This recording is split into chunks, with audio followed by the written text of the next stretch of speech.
Vijana ndio nguvu kazi ya jamii. Vijana ndio uimara na ukomavu wa jamii. Vijana wamebeba maono makubwa sana kuhakikisha kwamba jamii inasonga mbele. Lakini tunapowafanyia vibaya vijana, siku zote huwa na makovu ya uadui na visasi ambavyo havitaisha leo wala kesho. Mtaa Salama tumesikitishwa sana na simulizi ya vijana waliofanyiwa ukatili na unyanyasaji mkubwa wa kijinsia huko Morogoro.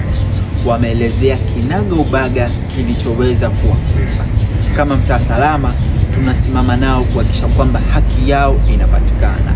Sikiliza jinsi kilichowakuta mpaka madhara mengi ambayo yameweza kujengeka katika miili yao vijana hawa wasiokuwa na hatia, na visa na visasi kutoka kwa mwenyekiti wa kijiji ambaye aliwadhania kwamba kuna siri wanazijua, lakini hakuna wanachokijua, na mwisho wa siku unyanyasaji na ukatili mkubwa umewakuta.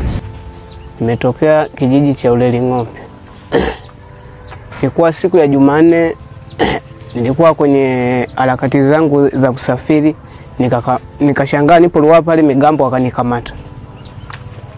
Nilivyokamatwa nikaambiwa nahitajika kijijini, mwenyekiti wa kijiji ananihitaji kule. Wakanipeleka hadi kijijini, kufika pale wakaniweka lock up. Kufika kule lock up, mwenyekiti wa kijiji akaniambia nimevujisha siri zake. Nikamwambia mbona mimi sina siri yoyote, siri yako mimi ninayejua. Akasema hapana, wewe kuna siri zangu umezivujisha, nataka uniambie umewaambia kina nani. Nikamwambia mimi hakuna siri yoyote, siri yako yoyote ambayo mimi nimevujisha. Akasema hapa hadi utasema. Akanifunga kamba na kamba yani kudu na mipira ya pikipiki, na akaanza kunipiga mimi nikakataa, nikasema mimi hakuna siri yoyote niliyovujisha. Kanipiga pale, kanipiga, mwisho wa siku kanivua nguo.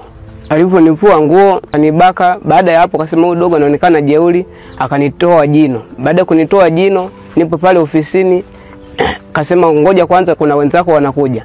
Baada ya hapo wakaletwa na wenzangu huyu hapa, naye kaanza kufanywa vitendo vya ukatili pale. Mimi nikawa nimesimama. Baada ya hapo na mimi mwenyewe akasema sema, nikasema mimi hakuna siri yoyote ninayejua. Baada hapo tena akaendelea kunifanyia vitendo vya ukatili pale, akanibana na prize sehemu za siri na kusema niseme siri zake nilizozivujisha. Nikamwambia mimi hakuna siri yoyote ninayejua. Baada ya hapo akatoka nje, akaja na simu kaniwekea mifukoni na kusema mimi ni mwizi wa simu. Baada ya hapo wazazi wangu wakaja, walivyoniona wakasema, wakamuomba mtendaji, wakasema tunaomba kwanza barua kabla ya vyovyote, tunaomba barua ya matibabu mtoto tumpeleka katibiwe. Mtendaji akakataa barua. Baada ya hapo na wenzangu zikaendelea adhabu pale, mwisho wa siku tukasafirishwa tukapelekwa Malolo. Kwenda Malolo kule polisi wakamuuliza mwenyekiti wa kijiji, wakasema mbona vijana wamekuja hapo wanaonekana wamefanywa vitendo vya ukatili? Akasema hapana. Akakiri pale polisi wakasema hasa hawa vijana inabidi urudi nao uende ukawauguze siku 90 ambao miezi 3, na baada ya hapo ndio mje tena. Kurudi nyumbani, na ni mwenyekiti wa kijiji kufika pale akatukabidhi tu kwa wazazi na akatuacha hivi. Baada ya hapo ndio mwenyekiti hapo Brother Enoki na Ino wakalikuja nyumbani, tukaongea nao, wakasema ngoja kwanza tufuatilie swala lenu hadi tufikishe sehemu husika. Kwa kweli serikali naomba itusaidie, kwa sababu hii Uleli Ng'ombe imeshakuwa mara kwa mara inatokea na hakuna sheria zozote zinazochukuliwa. Kwa kweli nimezalilishwa hadi sasa hivi. Tangia hiyo Jumanne tarehe 25, sehemu zangu za siri kuna mkojo unauma, hata kutoka wa utoki unanisumbua, na sehemu yangu ya siri hadi sasa hivi inasumbua isimame. Kisa hiki cha kusikitisha iwe simanzi kwetu sote, lakini tunawaomba wadau wa sheria, vyombo vya dola, kiwemo jeshi la polisi mkoa wa Morogoro.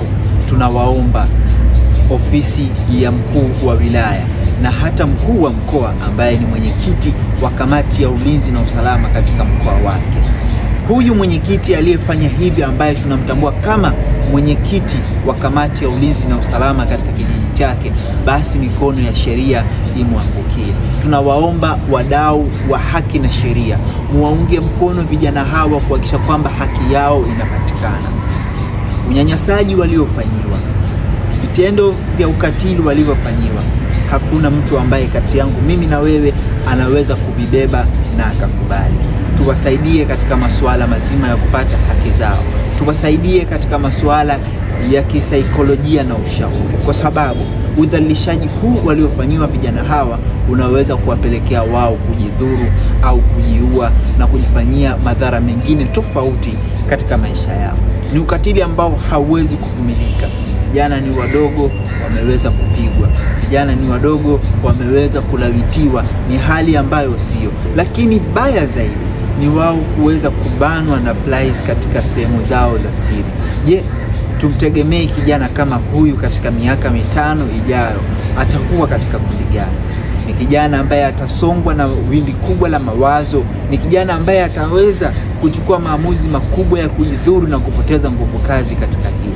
Tunaiomba Wizara ya Maendeleo ya Jamii, Jinsia, Wanawake na Watoto waweze kuliangalia suala hili la kijana huyu aliyefanyiwa ukatili. Tunawaomba mahakama, tunawaomba wadau wa haki na sheria waweze kulisimamia hili.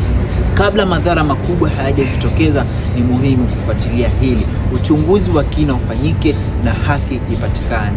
Tunawaombea afya njema vijana mliokumbwa na kadhia hii, na Mtaa Salama tuko bega na nyinyi kuhakikisha kwamba haki zenu zinapatikana. Mwenyezi Mungu awalinde, lakini adhabu kubwa imkute huyu mwenyekiti na kamati yake waliofanya mashambulizi haya kwa vijana wasio na hatia katika